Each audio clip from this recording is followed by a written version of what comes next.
শুধুমাত্র ফিলিস্তিনকে সাপোর্ট করার কারণে আমি স্পেনকে সাপোর্ট করছিলাম।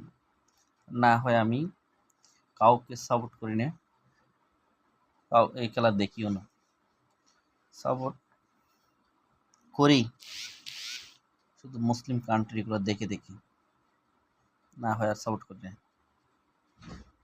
কারণ আল মুসলিম আকুল মুসলিম, মুসলমান মুসলমান ভাই, এদের কারণেই সাপোর্ট করি, না হয় আমি করতাম না।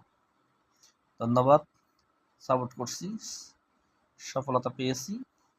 এটা স্পেনের জয় নয়, এটা ফিলিস্তিনের জয়। এটা আর্জেন্টিনার হেরে গেছে তা না, এটা হলো ইসরায়েল হেরে গেছে, আমেরিকা হেরে গেছে, জিনিসটা ওইভাবে দাঁড়ায়। ধন্যবাদ সবাইকে। আর যারা এই মুসলিম হয়ে যারা এই সাপোর্টের বিরোধিতা করছো, তাহলে বুঝতে হবে তোমরা মুসলিম হয়ে মুসলিমের বিরোধিতা করছো। ধন্যবাদ, বেশি কথা বলবো না, এতটুকুই আপনারা দেখেন আর বিবেচনা করে দেখেন। ধন্যবাদ।